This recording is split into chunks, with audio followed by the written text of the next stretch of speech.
नमस्कार मित्रों। आज मैं आपको एक ऐसी कहानी बताने जा रही हूँ। इस कहानी को समझकर आपको पता चलेगा कि जीवन में आपको अपनी वैल्यू कैसे बढ़वानी है। कोई आपकी कीमत नहीं समझता तो उसकी नज़रों में कीमती कैसे बनना है।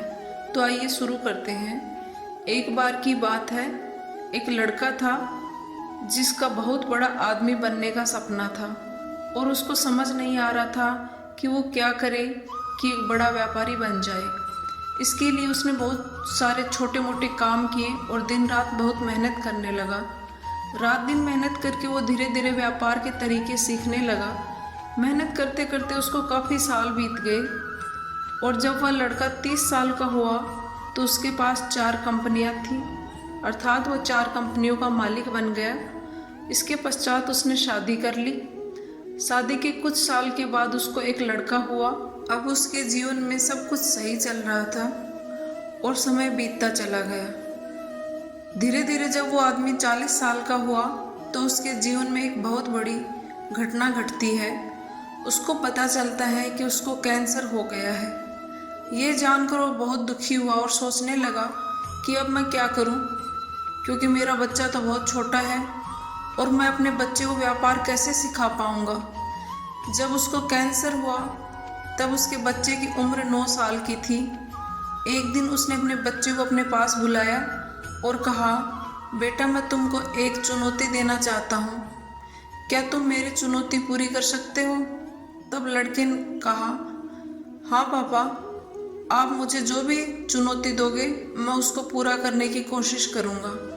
फिर लड़के के पिता ने कहा, बेटा तुमको मैं एक बक्सा दे रहा हूँ और इस बक्से में जो कुछ भी है उसको बेचकर इसकी कीमत दोगुनी करके लेके आओ। लड़के ने वो बक्सा देखा और उसे उठा लिया। वो बक्सा थोड़ा भारी था पर लड़के को उसे उठाना था और वह उठाकर उसे घर से बाहर चला गया। जब लड़के ने उस बक्से को खोलकर देखा तो उसमें गेहूं के कुछ दाने पड़े थे। लड़के ने सोचा, पिताजी ने मुझे इसकी कीमत दुगुनी करने को कहा है, पर इस गेहूं की कीमत मैं दुगुनी कैसे करूं?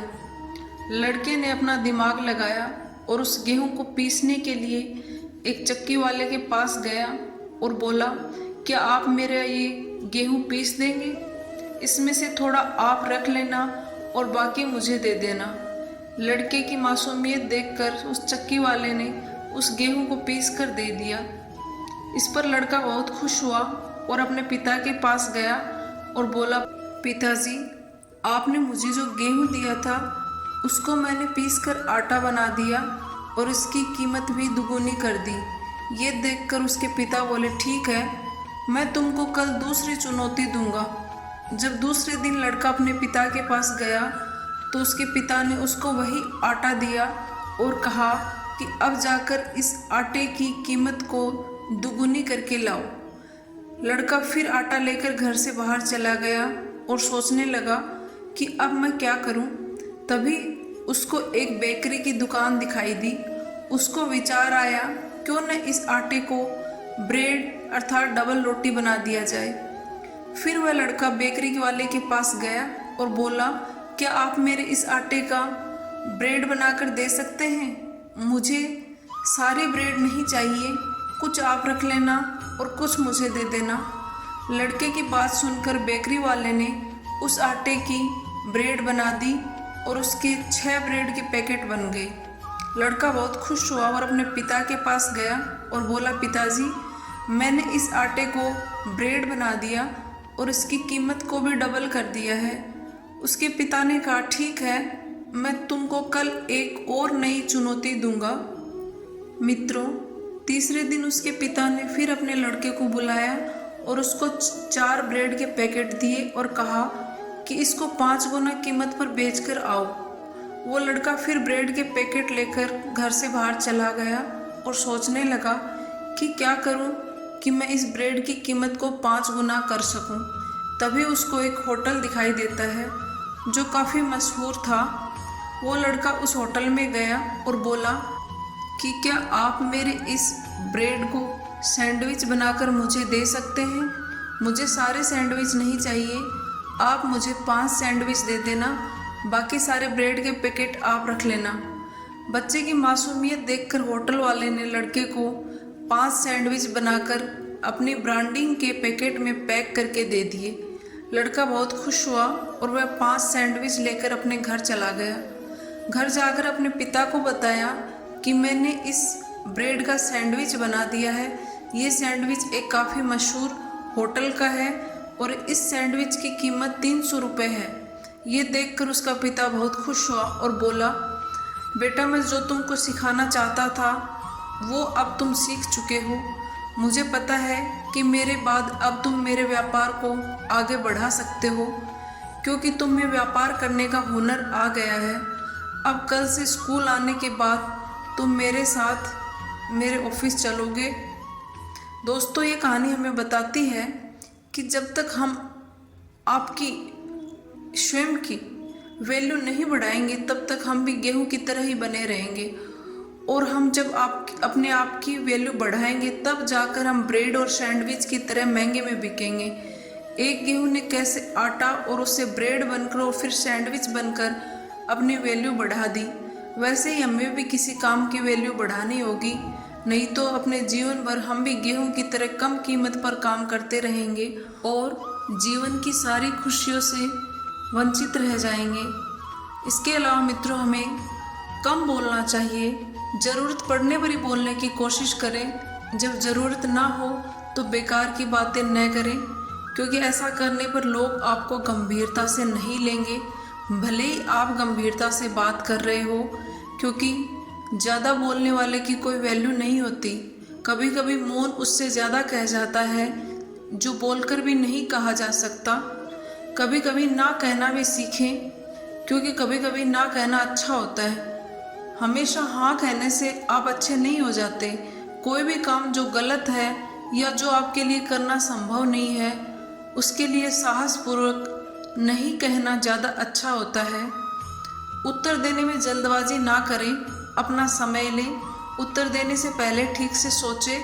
कहा जाता है कि वादा मत करो, जब आप खुश हो तब निर्णय ना लें, जब आप क्रोधित हैं तब भी निर्णय ना लें। हर समय एकदम निर्णय लेना जरूरी नहीं होता। मित्रों, काम कैसे करना है इस पर ध्यान दीजिए, क्यों करना है उस पर नहीं ध्यान देना। तर्क से बचना है।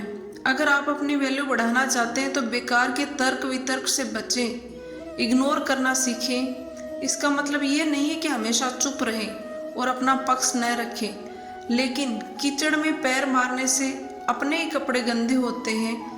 इसलिए अपने से नीचे की श्रेणी के लोगों से वाद विवाद करने से बचना चाहिए। स्वयं का ज्ञान बढ़ाएं। ज्ञान ही सफलता की कुंजी है मित्रों। जब आप ज्ञानी होते हैं तो कोई भी आपको हल्के में नहीं ले सकता और आपको मूर्ख भी नहीं बना सकता। जीवन के हर क्षेत्र में, चाहे वह नौकरी हो या व्यवसाय, ज्ञान को उन्नत करना अति आवश्यक है, क्योंकि शिक्षा ही एक ऐसा धन है जिसे चोर चुरा नहीं सकता, राजा छीन नहीं सकता। युद्ध हो या आपातकाल हो, आप देश में हो या विदेश में हो, ये हमेशा आपके साथ ही रहता है। और मित्रों, अमीर बनने की कोशिश कर, इसमें कोई शक नहीं है कि पैसा बहुत बड़ी चीज़ है। पैसा सब कुछ नहीं है, लेकिन बहुत कुछ है। आजकल के समाज में जिसके पास पैसा है उसकी इज्जत है, उसी की वैल्यू है। चाहे वो कैसी भी शक्ल का हो, ये कोई महत्व नहीं रखता। चाहे वो गलत हो या सही हो, पैसा सब ऐब ढक देता है। इसका मतलब ये नहीं है मित्रों कि आप गलत तरीके से पैसे कमाएं। सभ्य और साफ कपड़े पहनें। समाज में अपनी वैल्यू बनाने के लिए ये भी बहुत ज़रूरी है कि आपको कपड़े पहनने का सलीका आना चाहिए। आप बेतरतीब बेढंगे कपड़े पहनेंगे तो वैसी इमेज लोगों के मन में आपके लिए बनेगी। और मित्रों, किताबों से सीखें। साथ निभाना किताबों से सीखना चाहिए।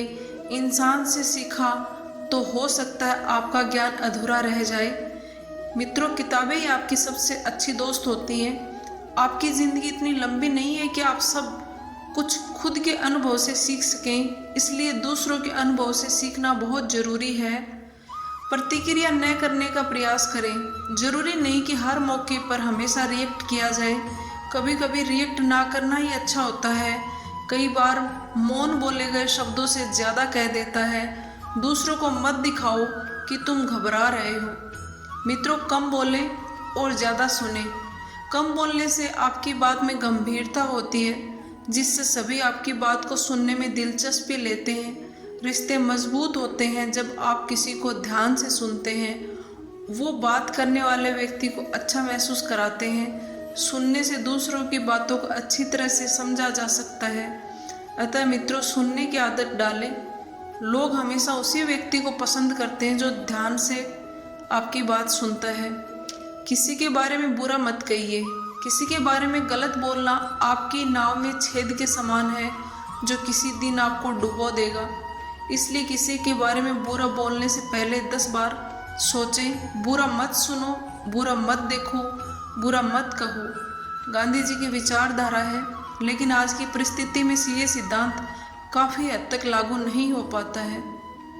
समय बदल गया है, फिर भी ये मेरा व्यक्तिगत विचार है कि विचार बड़े महत्वपूर्ण हैं और जीवन में इनको अपनाना ही चाहिए। मित्रों, ज़्यादा मत सोचिए, चतुराई से और समय पर कार्य करें। समय पर किए गए काम की वैल्यू होती है और ऐसा काम सार्थक और उपयोगी भी होता है। इसलिए समय और परिस्थिति के अनुसार निर्णय लें और कार्य करें, क्योंकि यदि आप अवसर खो देते हैं तो आपको दूसरा मौका नहीं मिलता। इस प्रकार मित्रों, ये आज का हमारा वीडियो कि आपको अपनी वैल्यू समाज में कैसे बढ़वानी है, इसके बारे में था। आशा करती हूँ आपको पसंद आया होगा। और इस दौरान वाचन करने में मुझसे कोई किसी शब्द की त्रुटि हो गई है तो मैं क्षमा प्रार्थी हूँ। अगर आपको वीडियो पसंद आए तो इसे लाइक कर दीजिए और कमेंट करना बिल्कुल ना भूलें। सुनने के लिए बहुत बहुत धन्यवाद मित्रों।